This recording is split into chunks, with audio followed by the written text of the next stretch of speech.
Hey friends, you're listening to the If Only I Were Wiser podcast with Raina Wilson, where wisdom and real life stories inspire and equip women to make the best choices for themselves and their families.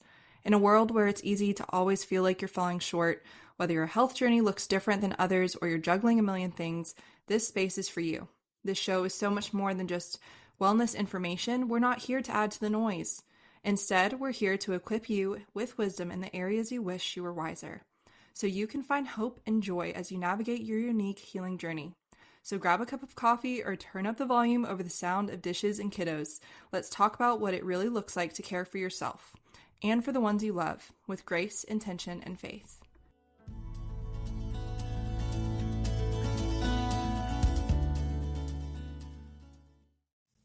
Hey friends, welcome back to the If Only I Were Wiser podcast. On today's episode, I have Hannah Wells and Sarah Smith joining me to chat all things balance and holistic wellness. They not only share their stories of healing, but also the road to get there and where it brought them to work as practitioners.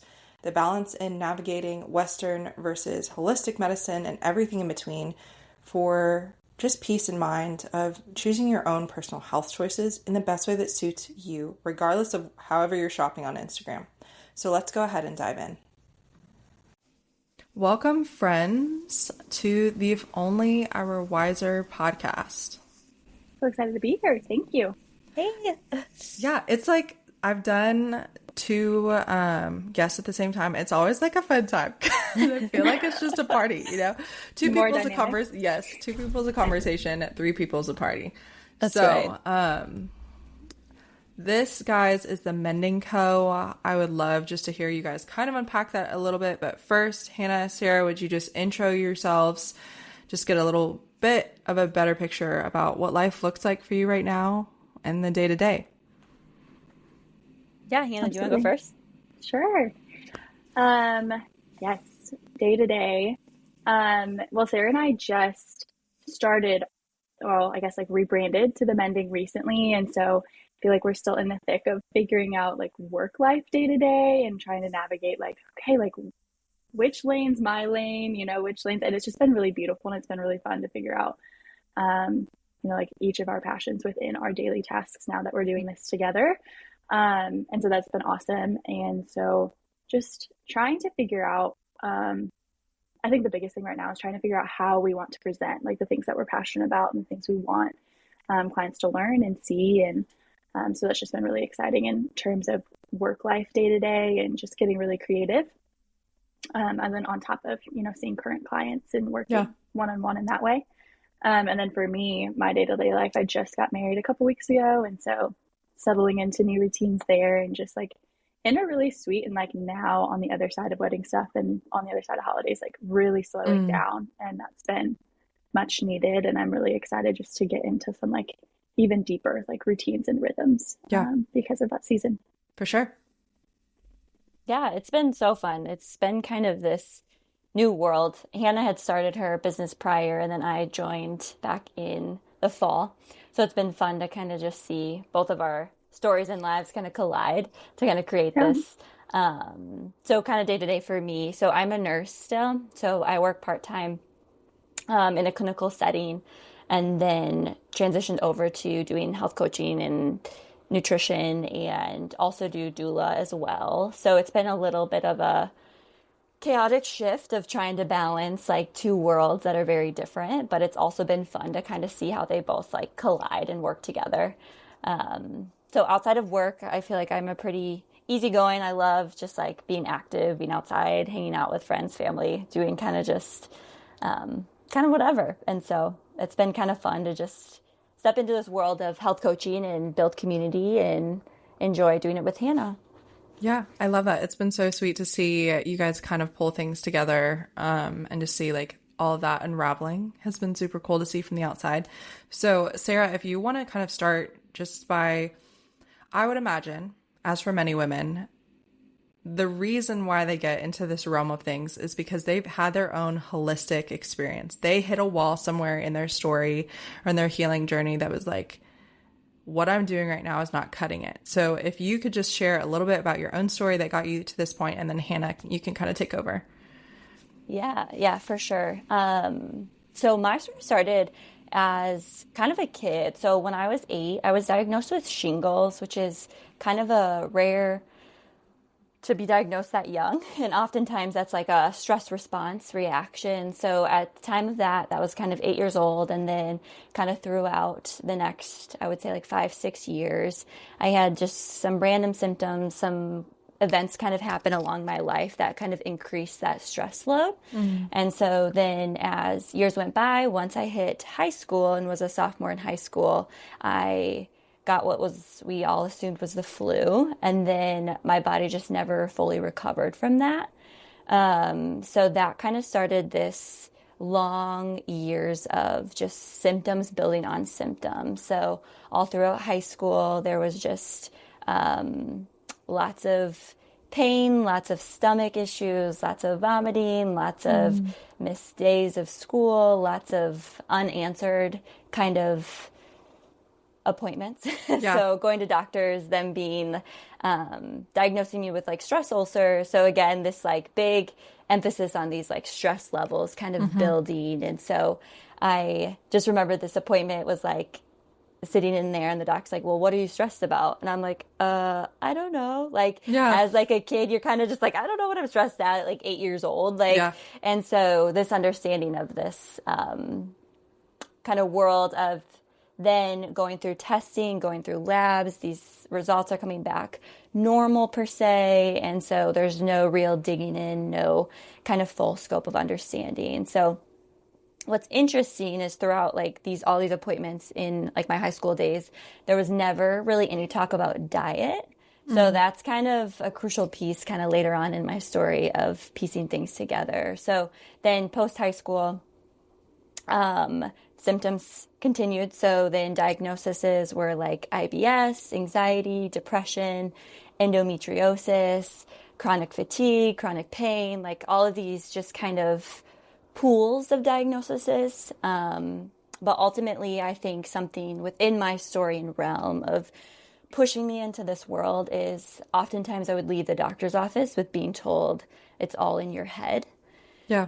And that feeling of just like, oh, shoot, it's all in my head. Like, I must be crazy. Yeah, exactly. Like, I'm causing this and I don't want to cause this. And how do I not cause this? But it's in my head. So now I'm in my head. And so this idea, like, it's my fault, you know? And so I think in that, also that space pulling in just kind of the spiritual element of life is I was told that I was sick because I didn't trust God enough or I didn't pray enough. And so this level of impact of like shame and guilt did not help the healing process. And so time went by. I think at this point, then I went through another kind of round of doctor's appointments. They diagnosed, they did like a gallbladder test, so showed that my gallbladder was no longer functioning it was functioning at a percent of like 10%. So essentially not doing its job. And they were like, we can just take it out. We'll see if that helps and see if your symptoms get better. So that was removed,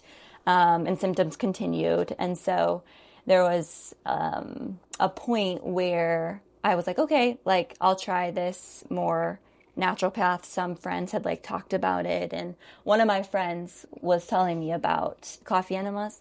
And this was before I got into this world at all. And I was like, you are crazy. Like, I will never do something like that. You know, this like realm of like, then I'm like already a nurse, already in this Western medicine world of understanding all this stuff. I was like, no way. Like, this functional medicine stuff is crazy. Like, I'm not doing it. And so then like a couple months later, I decided to go to a functional doctor. And the first one I went to essentially was like, your case is too complex. You're going to get referred out. And so at this point, I was like, there's no one who can help me. Like Western medicine, this holistic world, nothing can. And so a couple weeks after that, months after that, my sister was like, hey, I found this doctor. Like, you have to try them. It was a functional medicine, like high end. And I was like, okay, like this is kind of the final last straw of attempts to see what was happening. And so to sum that whole process up, I think got to that point when I turned those labs in, was kind of this reality that like I could not get answers once again. And this kind of hopeless feeling of like coming to the realization that even if I don't get answers this time. Like the Lord is still faithful and there's still a story to be told.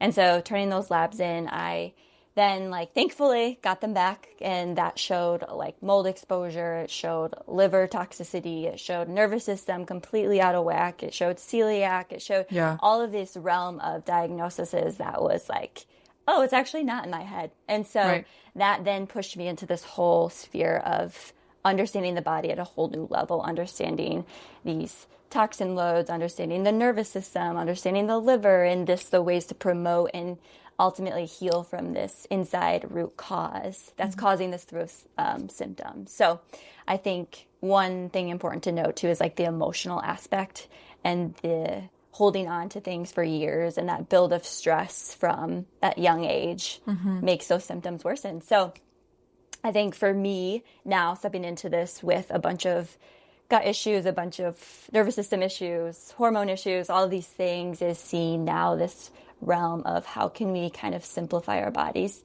and go back to like the way they were created. And so that's kind of the short version, which feels kind of long, of how this kind of all started. Yeah. Thank you so much for sharing. I hear so much of so many women's stories in your story. So I know that you're having such a compounded impact on the community that you're reaching, because that's the common narrative. What about you, Hannah?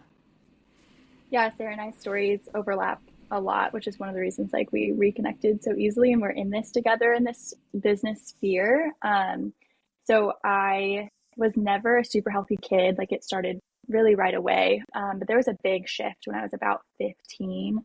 And I just woke up one day super fatigued and was having dizzy spells. Like I remember trying to get ready for school, and I had to like I remember feeling like I had to grab my vanity to keep myself from tipping out of my chair because the room was spinning so heavily.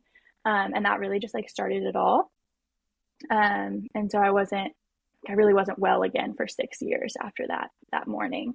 And so I ended up getting a POTS diagnosis, postural orthostatic tachycardia syndrome, endometriosis, anxiety, IBS, celiac. And then on top of it, I just had like a really weak immune system. Like if it wasn't the chronic symptoms I was dealing with, I had reoccurring sinus infections, reoccurring bronchitis, yeast infections, like the whole nine. It really truly felt like it was always something.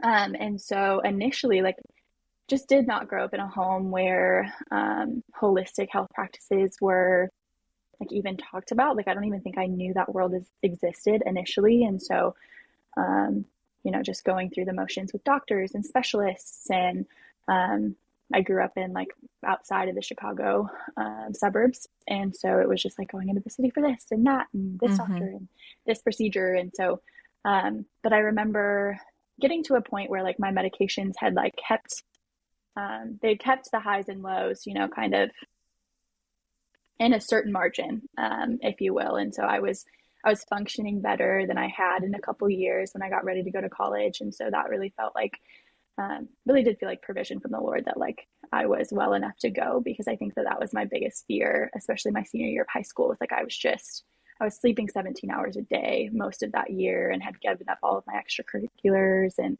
just all those things. And so it was really exciting and kind of like, I think it was just a breath of fresh air. And so that kind of sent me on my way a little bit, like we talk about how good community, is, and just even just having something to be excited about. Like, I think that really was a push for my health in that season. But eventually the beta blockers I was on started causing adverse side effects. And so it was my sophomore year when I think I initially started leaning towards that like alternative holistic lens, because I landed in the ER and my resting heart rate was like 36.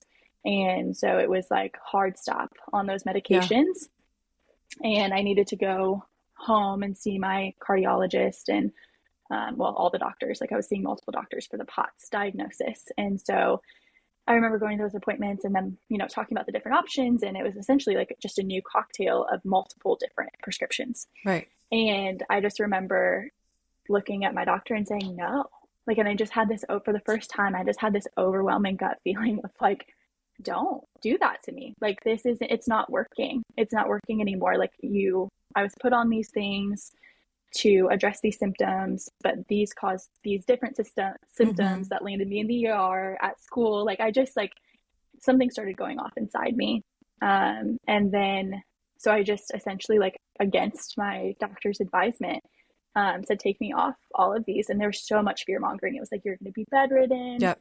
You're going to start passing out. This is like, you're going to cause a medical emergency for yourself. And so, but again, it was just like that gut feeling. And I think just intuition by the grace of God was no, like it was stronger than those things. And so I remember going off all of those, and that's really when my like hormonal imbalance and endometriosis symptoms like set in, and I got that diagnosis a little bit after that.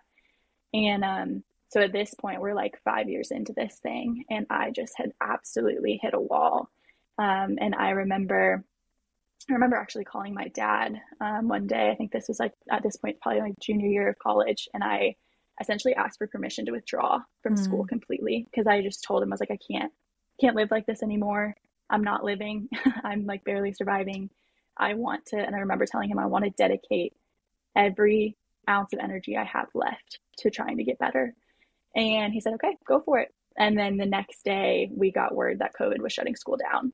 And so it was just like, for me, like just a really crazy, perfect timing situation where I got to just do school from bed that semester. Then any other moment I had, I was just researching and I was just looking into it.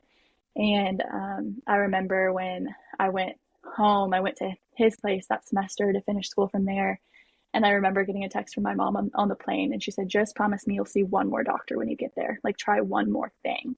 Yeah. Because I think she knew that I had pretty well given up in a lot of ways when it came to the health story at that point. And so I just remember being so frustrated getting that text because nothing, I'd seen hundreds at that point. I had spent a week at Mayo in Rochester during that year. Like I just done all the doctory things.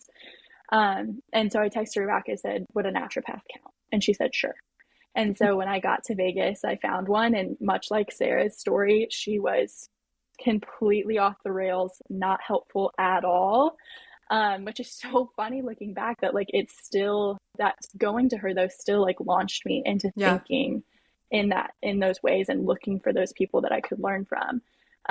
So, and this is like for me where like the spiritual aspect collides as well, is like I remember the night before my 21st birthday just finally really fully surrendering my desire to be well to the Lord, because I don't think I believed for myself that he would touch my body and heal it. Like I knew he could. I knew he loved me. I like very much felt close to the Lord in my struggle, but I didn't believe that he would take it. And so I remember having this like ultimate breakdown going into my 21st year and just like really begging for healing and begging for answers. And then the next morning I found something sticking out of my stool, and I like packed it up and took it to my doctor because I'd been tested for parasites at like probably 10 times at that point in like a Western medicine sphere. And I took it to her, and I just remember putting it on the counter and being like, there's my answer. And I just knew, because I just begged the Lord for answers. And then this happened the next morning that I was like, okay, like that's something. And I just knew that so fully. And she looked at me and she said, do you eat asparagus? I said, I don't swallow it whole. And so I don't know what you're trying to get at. So long story short, that's what started it. And I kept looking for a holistic practitioner that would work for me until I found one.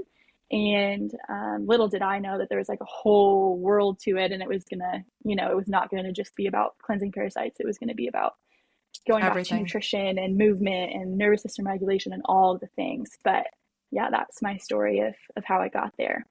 Yeah. Thank you, Hannah. It's also super cool just to share that Hannah and I have met previously. We actually connected over Corey Malloy and Fallon had recently done a couple years ago their Freely Rooted retreat.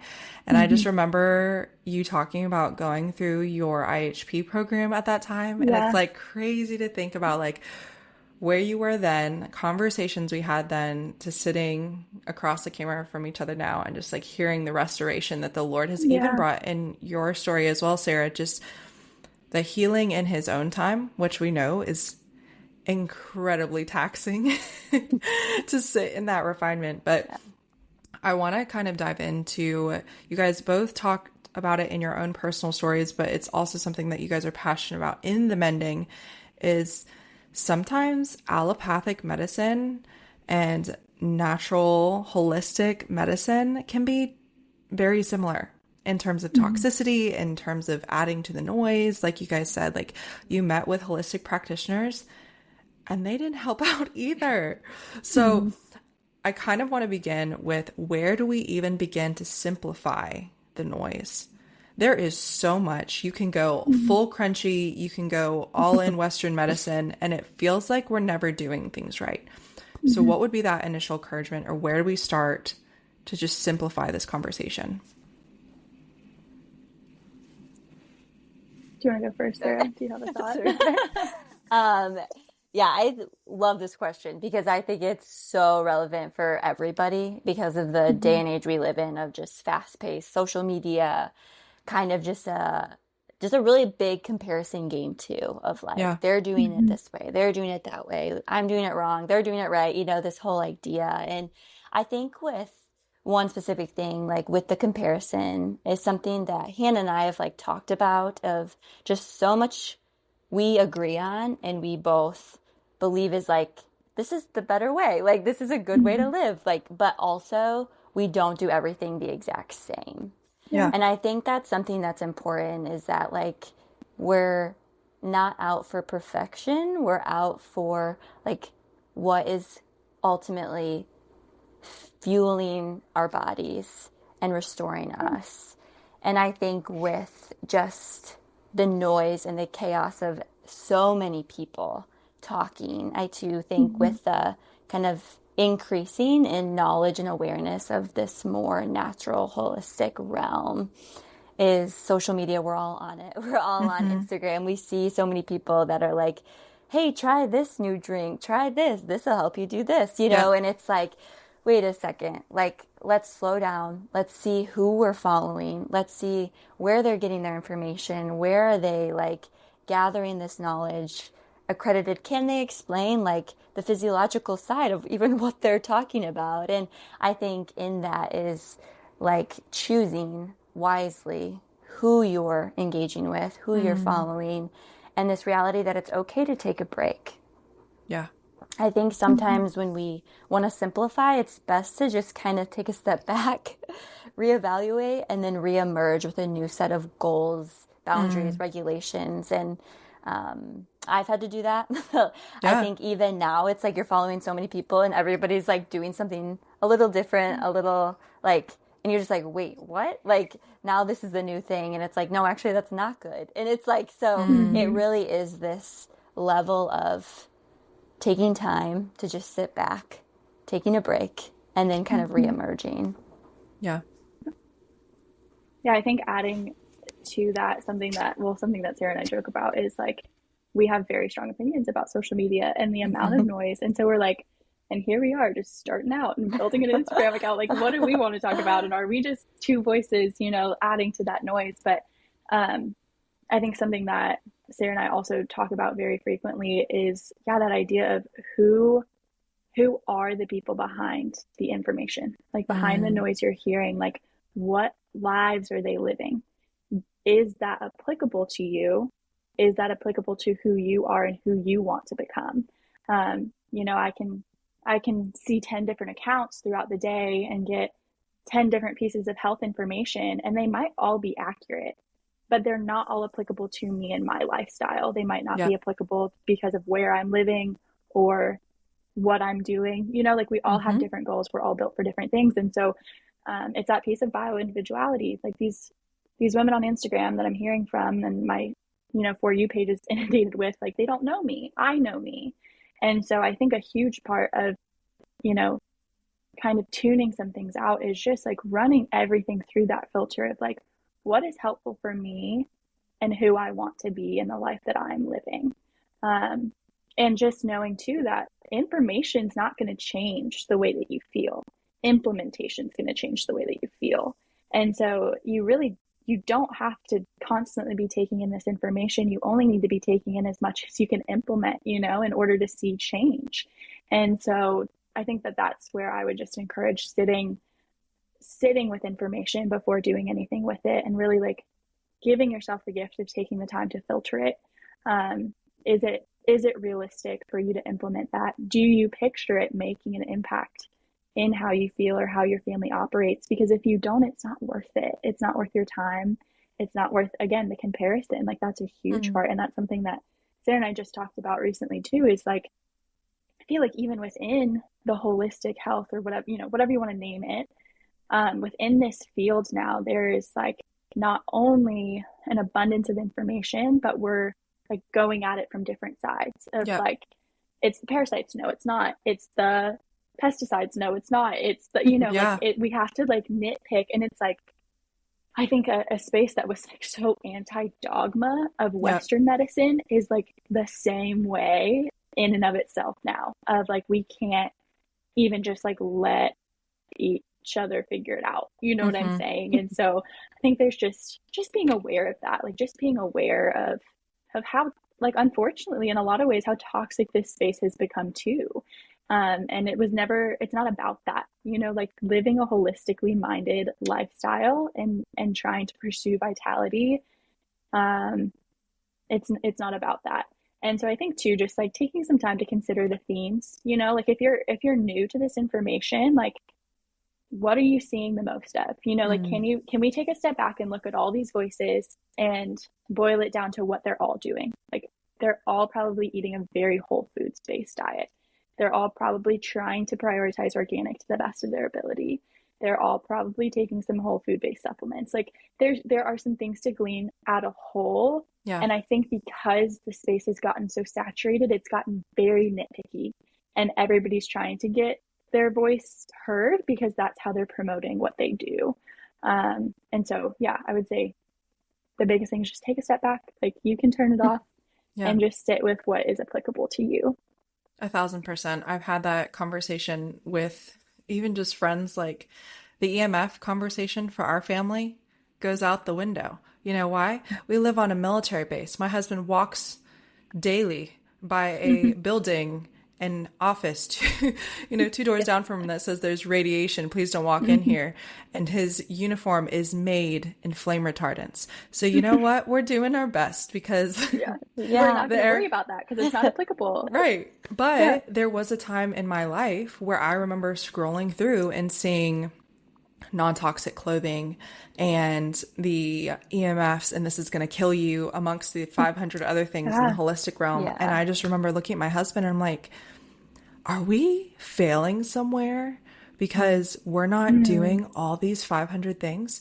Now, you could also say that about me because I'm wearing red light glasses as we're recording in the evening, but it's also like, hey, this is the hill that my husband and I have just recently decided to die on because we sleep like a champ now, Yeah.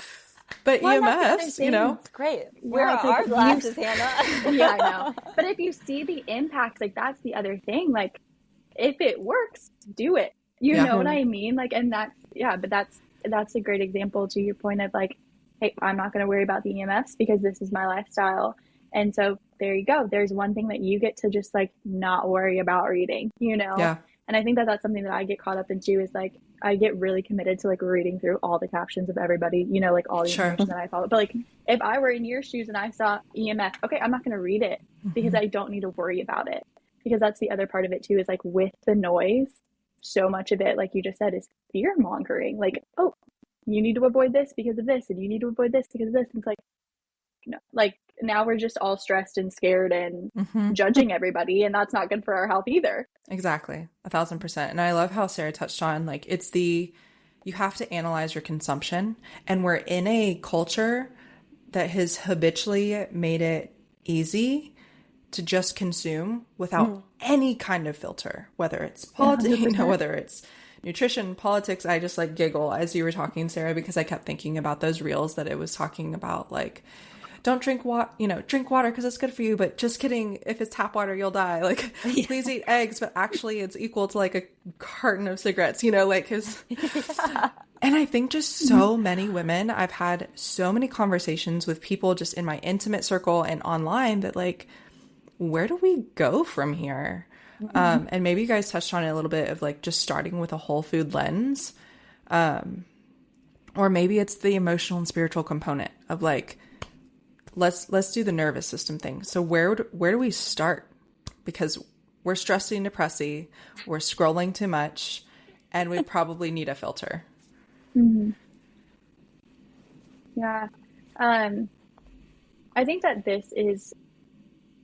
it depends on what we're addressing, right? Like, again, like it's so personal. And so I think that another thing, even just in preparing for this conversation, one of the things that came up for Sarah and I and that we talked about is it, I think, can be really easy to, if you've been on your health journey for a while, it can be really easy to look back and like demonize certain things that you tried now that you know more.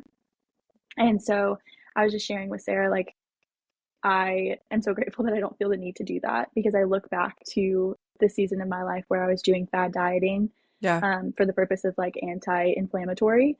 And I look back at that and I'm like, okay, would I ever recommend that to a client now? Absolutely not. Right. It's not necessary. But I still believe that it was necessary for that version of Hannah in that season, because that's what she had the capacity to do. And that's what she would that's what she believed would help her at that time. And so when it comes to where to start, I think however you can tap into trusting yourself to make the best decision for yourself in that moment. So whether that is, just leaning into, I know that I have these things that I need to deal with emotionally, or just sitting with the Lord and asking him to illuminate the next best step, or whether that is reaching out to a practitioner that you think you can trust, and working one-on-one, because that's going to be a great way to get a tailored, like, hey, let me help you simplify the process. Let me guide you. And that's Sarah and I's dream. That's what we love doing with clients, is like, because we've walked this, because I've done the fat dieting and I've done, I've done the celery juicing and like all the crazy stuff that I don't think that it's necessary. We've streamlined for ourselves, what actually made the difference and what is actually getting us the vitality that we're hungry for. And so I think that's one thing that I would say is find the people, and it doesn't have to be a practitioner, it can be somebody in your circle. Find somebody that you trust. Like I said earlier with tuning out the noise, like somebody who started in point A that's similar to your point A and is now at the point B you hope to be at. And it has applicable information to you and your lifestyle. So they either already know you or they're willing to get to know you and just walk with you. I think that that's a great way to know where to start. I think something that I always think of when it's, where do we start with all of this? Like we were just talking about, right? All this noise, all this knowledge. It's like, just take a deep breath. Take a deep breath. And it's just like, there's so much out there and there's so many things that are overwhelming. And when you think about aspects of life, of just emotional, physical, spiritual, relational, like all of these realms and circles, it's like, which circle do we start in? Do we pick up this? Do we pick up that? And it's like, sometimes it's all at once. Sometimes it's two, sometimes it's three, sometimes it's one, sometimes it's none of them. And that's still okay. Like, and it's this like pressure that we put on ourselves to, I think as women too, of like doing it all, being it all, gathering it all, helping everybody, like laying aside certain things because this needs to get done and who else is going to do it if I don't do it. And this idea of just like an increase in pressure on ourselves. And so I think with even what Hannah was saying of like looking back and like, that's what we knew to do at the time. And so it's entering into this space of being okay if you get it wrong. And being okay with asking for help, asking questions. And I think the community piece is one of the most crucial. And with like my whole healing process, it wasn't until I was in a community that helped foster my healing in a spiritual sense, in an emotional sense, in a physical sense. It's like these relationships are of great value. And so I think when it comes with where to start, it's like building up a community of people you trust, building up like people who you can lean on and who are going to walk with you, whether that is like a practitioner, whether that is just a friend, whether that is, you know, a sister, you know, like it's this idea of like we need each other and we need to walk alongside one another, not comparing each other, not adding to the pressure, but being with one another. Yeah, 1,000%. I mean, I've shared that even in my own story, that the healing that's found in community as the Lord designed it, you know, like we wonder why we burn out so much, and it's because we're doing this alone for a long time. So I'm just encouraged hearing that affirmation. One of the things that you guys talked about is living in alignment, and I think that pairs perfectly with this conversation of community and building your tribe, building your village so that you can be spurred on in your healing. What does it look like for you guys to live in alignment? Yeah. For me, it looked like getting out of a 9 to 5, like a traditional 9 to 5. Yeah. And I think that sometimes I hesitate saying that because that sounds really radical to a lot of women. And sounds like really impossible. And that's not, again, like that doesn't have to be a blanket thing. Like I'm not going to sit here as a practitioner and tell all females that they don't belong in the workplace because it doesn't align with the female cycle. Like that's not, it's not the end all be all. But again, it's like the individuality of like, and even this will go back like into that last question, like where to start. Like you have to make sure that you have everything you need in order to thrive. And so that is literal nourishment on the plate. And then like we were just talking about off the plate, like what does my spiritual community look like? Does my nervous system have everything it needs? Do I have rest? And that goes so far beyond sleep, right? Yeah. And so for myself, like in evaluating that, the last like probably like year and a half, I was like in this like huge tension of you know, trying to get at the time what was HPW wellness off the ground, finishing my school for IHP stuff and working because I had to. And again, like I'll look back on that season and like that was what I needed to do in order to get here, right? Like that was necessary.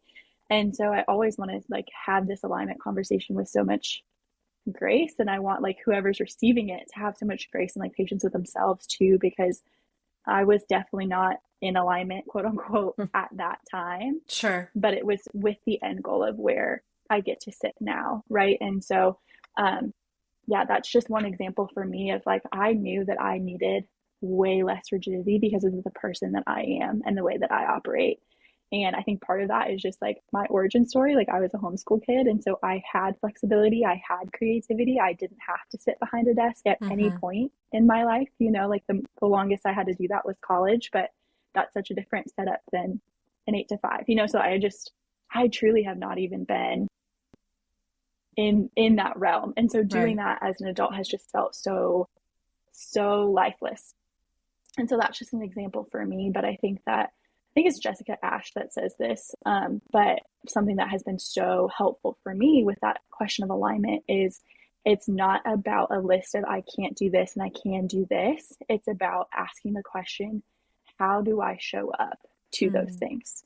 And so it's bringing your whole self and bringing your healthy self to that thing. And so I think that's just the question is like, if you're questioning, if you're in alignment for who you're created to be and what you're created to do, if you can't show up healthy to that thing, then it's probably not for you. And so that's really the threshold that I kind of try to evaluate. And then I think another just amazing evaluation point is I think that women get caught loving the stress cycle, you know, like that's just, I think even just like a psychological phenomenon that we're very aware of at this point is like, if you are used to chaos and drama, you're going to continue to perpetuate that in order to feel safe. Yep. At some point, if we want to be well, we have to cut that off. And I think that coincides with that alignment piece of just like choosing to slow down, choosing alternative routes, getting creative about what it could look like for you and your family to be well and to be in alignment. And just knowing too that to be thriving is to be in alignment and vice versa, right? Like you can do all the things. You can be on all the supplements. You can, whatever you deem as doing it right. You can be doing all of those things. And then, like at a job that's terrible for you, or spreading yourself way too thin and trying to be all the things for all the people. And so then all of this is going to be null and void eventually, because you're still going to tap out, like you're still going to burn out. And so I think, just when it comes to the alignment piece, recognizing, am I living in perpetual chaos? Am I constantly struggling? Am I constantly stressed? Or like, do you find yourself always coming back to that every couple of months? And so just being willing to get curious and sit with that and ask why, because it doesn't have to be like that. And if that's the case, we're probably choosing it to some degree.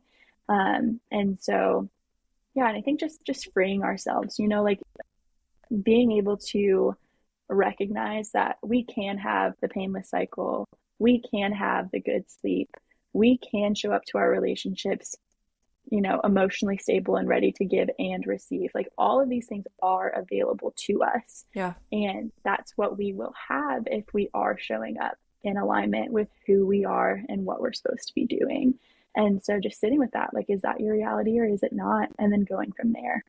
Yeah. Hannah, you didn't have to say it with your chest. Goodness. Sorry. That was so good. Sarah, what about you? What does it look like to live in alignment? And then how would you exhort the women that are hearing this and are like, I'm the chaos. The problem is me.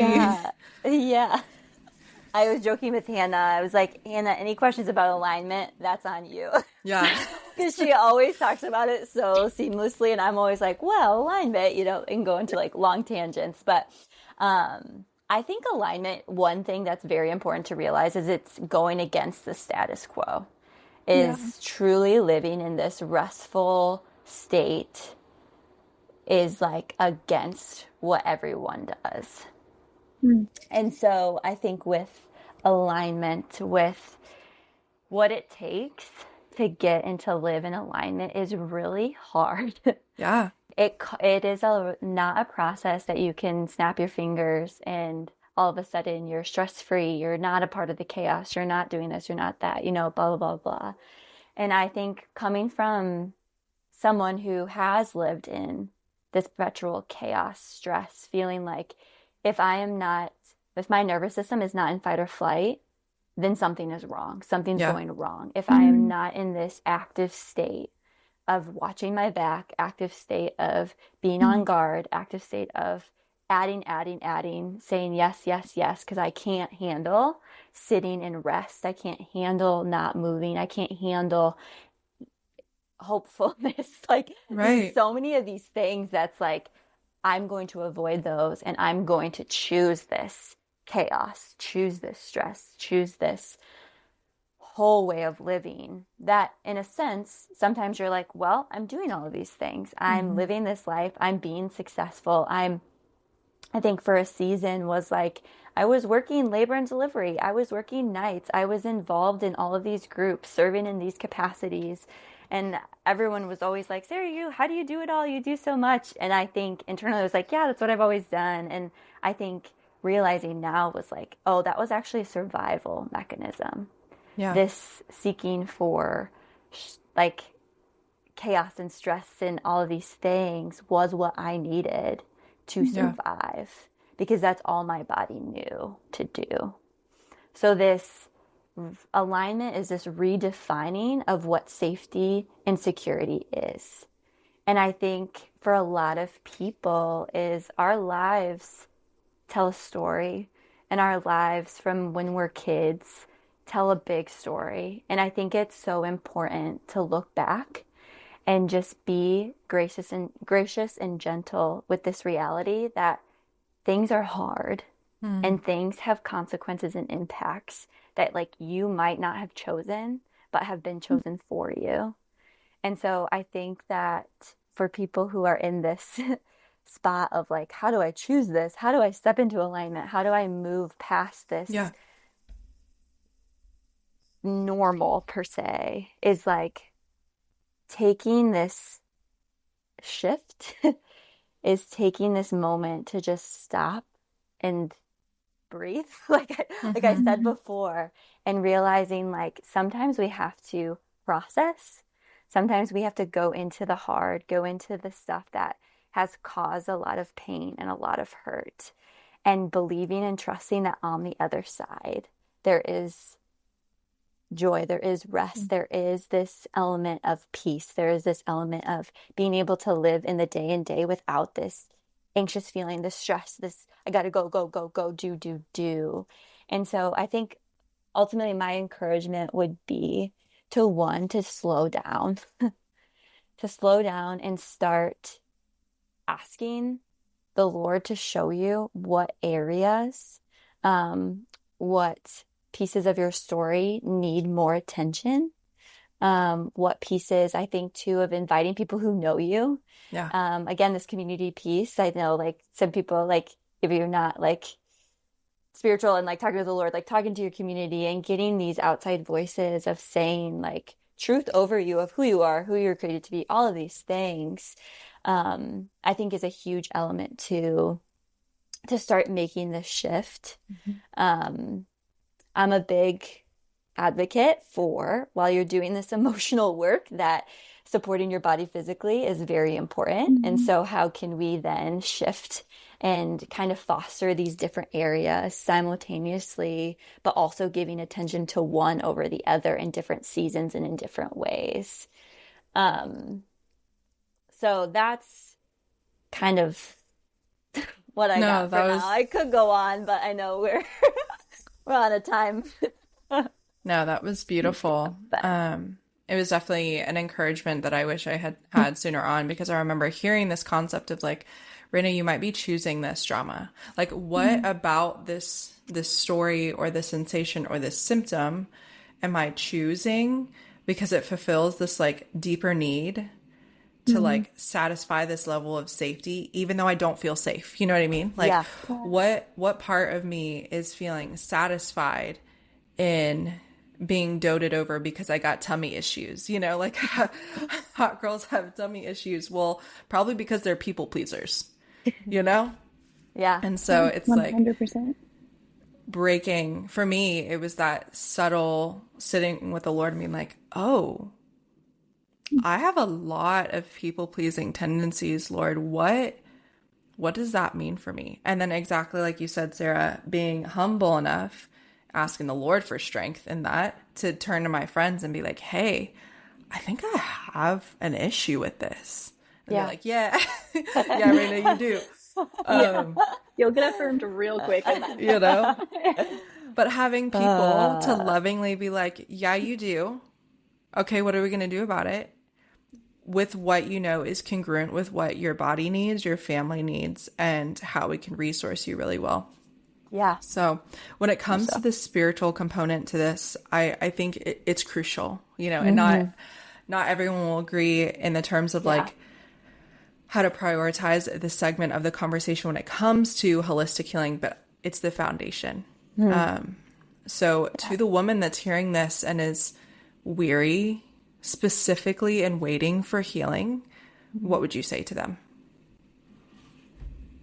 Yeah, I think like I said earlier, like that was my tipping point, was finally admitting to the Lord that I was weary and that I was desperate. Yeah. And so I think that there's something there of continuing to be honest and showing up with the Lord in that pain and in that suffering. Because again, it's really easy to look back at your healing story or the years of long suffering and question it or say, you know, I didn't do this or I didn't do that or whatever it is. But even, you know, I wouldn't want to heal a day sooner because all of that was transformative spiritually.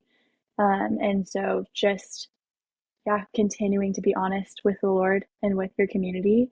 And then I would also say, like, if I was talking to myself at that point, like, continue to hope for what you're asking the Lord for the restoration, you know, in this body, like, Yeah. in this life, like, continue to hope for that, but relinquish and, like, release your expectations of how and when. Because I think that the only thing I had capacity for when I was asking the Lord for healing was like a miraculous, like, okay, the Lord's going to touch me and I'm going to walk away and I'm going to be better. But the Lord had so much more for me in taking me on a journey and giving me instruction on how to reevaluate and restructure my life in order to be well and be in alignment. And I would have missed out on all of that if I had gotten it the way that I decided He should do it. And so I think that's my encouragement, is just continue to hope, but release how and when you think it's going to come or what it's going to look like. Yeah. It's beautiful. Yeah, I was thinking about, as I was talking, was like moments in when I was like kind of in the middle stages, I would say, of symptoms. And just like the pain and the darkness that comes with sick and lack of community and lack of support, and how like these nights of like sleepless nights of just like asking the Lord, like, either stop this now or just take me. Like, this is too much for me to bear. I can't do it. And I think it's important to note that I didn't see improvement for another 6 years. Like, this wasn't like overnight. It wasn't 2 weeks. It wasn't a year. It wasn't 3 years. It was over 10 years of symptoms that, like, through those 10 years are highs and lows of like, this is my reality. I'm never getting better. To then waves of like, is it even worth getting better? Like, is too, you know, like this whole back and forth of, I think, experiencing these like intense moments of like, what is really going on here? Yeah. And the like, I think, hopelessness really truly that you experience when your physical body is betraying what it should be doing. And so I think in those seasons, in those moments, like, to just remember that you can take it day by day and moment by moment. And in that, enjoying, right? This is crazy for me to say. It's like enjoying the process that is at hand and trying to find that joy, which is like impossible feeling sometimes. And like, but look at your life outside of yourself. And I think seeing ultimately like characteristics of the Lord. And that's something important in my story, is I didn't know who God was while I was sick. I didn't know his character. I thought he was punishing me. I thought I wasn't good enough to be healed. I thought, you know, these things is like learning who God actually is, learning his characters, learning like the one who created your body, and rejoicing over who he has created you to be, even in your weakness. And that was something that I think for me was a big shift in this view of like hopelessness, doubt, questioning, was this shift in knowing who God was, knowing that even in my imperfections, God created and has a plan, whether that is full healing, whether that's full restoration on this side of heaven, who knows, right? Like, who knows what our stories are going to be, but it's like, don't lose hope that you aren't going to get better, and don't define what getting better looks like. Let the Lord define that. Yeah, 1,000%. I think even on the valley days in my own story, I think this is sometimes I felt so much shame because there's the narrative in the faith community that says you can't almost have those days because count it all joy, brothers and sisters, right? Like we're reminded to sit in the, yeah, you're suffering, but also for his glory, right? And I just remember having the conversation with a friend, and I'm like, I'm at this tipping point. I see no hope. I know who God is, but it doesn't change the way that I feel right now. And the most beautiful thing that she could have said to me was, then let me hope for you. And I think that, I mean, it speaks volumes to the power of community and why you should have it And if you don't have it, seek it out or ask the Lord to reveal that to you. But it was knowing that I had women in my corner on the days that I was hopeless, that I wasn't any less of a believer or beautiful in my Creator's eyes. It just meant they were hoping for me, because I was having one of those days where I could not hope anymore. Yeah. So they had to carry that for me. Yeah, 100%. I love that. And I think that's so important to remember, is like the Lord can handle our hopelessness. Yeah. Like he can handle our doubts. He can handle our anger. He can handle these like big, strong emotions that people might say you can't have, right? Right. But like he allows that, and he like loves that, right? Because he like loves that where we are. Yeah. So I'm thankful for that friend.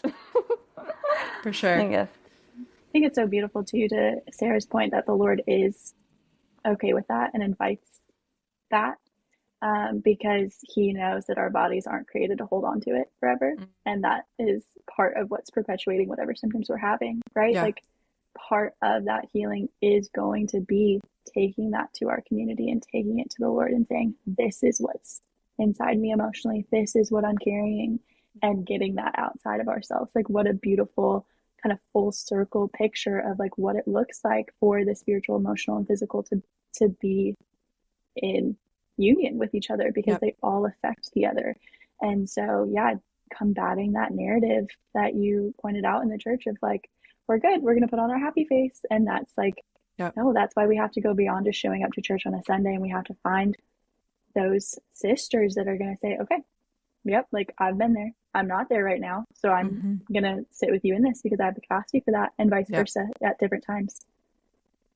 For sure. Ladies, I know where I stand on this in terms of not being your own practitioner. Again, I love how Hannah said at the beginning, we're not going to shame what we could do or how we operated within capacities of our season, because y'all, I did it. I did the scrolling through Instagram, saving posts, be like, this is it. This is the solution.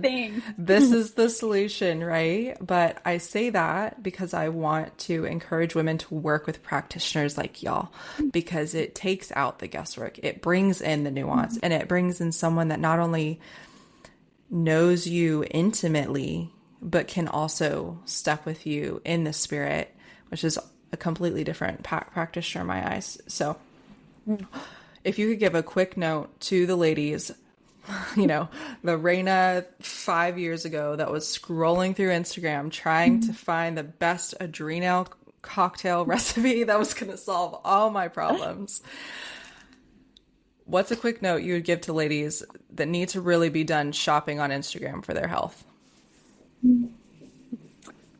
Yeah, I think the beauty of functional lab testing is something I will sing about until the day that I die. Because it's going to do that. Like it takes out the guesswork. And so, you know, we could talk about all the differences between conventional and functional lab testing, but this is not the time or place. But that piece of it, finding a practitioner that is capable of ordering labs to your specific needs so that you can see what's going on. I think that is going to make such a difference for anybody trying to silence the noise and address what's going on for them personally. And so that's what Sarah and I get to do at the Mending. And that's one of the things that we're so grateful that we have the capabilities of now, and why we dove into it is it's just so helpful, and it simplifies the process so much. And that's something that I never did. I didn't do any lab testing until I was a practitioner and could order it for myself. And so I went through the motions. I went through the 2 years of trying to figure out and doing the guesswork, and same thing, saving the thing and taking the course and taking the other course and yada, yada, yada. And so that really is like, that's kind of the hill that I'm willing to die on right now. Is it is so worth taking the guesswork out of it, finding a practitioner that's going to recommend the right labs for you and walk with you through implementing what your body needs based off of, you know, the answers that they do or don't, you know, depending on what sides show in those tests. For sure. Yeah, I feel like I echo what Hannah just said. I think that that's like the key And really, one of the only ways to really silence that noise, because you're taking, like she said, the guesswork out of it. And that was something I never did either until Hannah did it, like we did it. And it's like, oh, this is so helpful to know that my minerals are out of whack. Like no one has ever looked at this. No one has ever looked at these heavy metals or these different toxins. And it's like, oh, this helps because it's a tangible starting point. I think that that's something that is just so crucial and so helpful. Because you can really do everything, but if it's not what your body needs, it's not helpful. And so this is a tangible way to see like what your body specifically needs. Exactly. And I stand behind you guys 100%. So where can our community connect with you? Where can we get our community in to see you guys? Where should we connect? Yeah, we are the Mending Collaborative on Instagram. And then our website is themendingco.com, but it's also linked there. And Instagram. And those are the two easiest ways, I think, to find us and connect with us is on Instagram and through the website. I think both are pretty easy to navigate. You know, you can find our booking form online and find more about our stories and our offerings. And then we're always happy to connect with people just in DMs too, if that's easiest. But those are the places to connect with us. Awesome. It has been a beautiful conversation. You guys have been lovely, and I've just needed some of these encouragements myself. But before we close, I have a question that we close for all of our guests.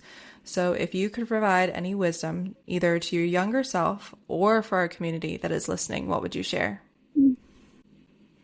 One thing that I feel like I love, and I will feel like I repeat over and over again, is it's okay not to be okay. And to just remember that, and to remember that sometimes life is really hard. Yeah. And it's okay. Like, let yourself be not okay, but find community, find people that are going to surround you with truth and build you up. And don't stay in that. Right. There's hope to get out of that. But this reality that we just want to put on this face, say, we're good, I can handle it, we can keep going. And it's like, give yourself a break. Let yourself feel and walk what you need to walk, and find people that are going to do that with you. Yeah. Yeah. I think back to the level of desperation that I sat in, especially like towards the end of those years of symptoms. And I just would encourage somehow getting comfortable in that space and realizing that it was okay to take a deep breath, and that things were not spiraling as hard or as fast as I felt like they were in that moment. And that can be so hard to realize, right? Like, it's a hindsight's 2020 type of situation, but just to like take that breath and realize that, like Sarah said, that it's okay that this is happening to me. It's okay that this is happening to me. And it felt like it was only happening to me because it was only happening to me in my circle. Right. But that it's not, and other people have walked this road.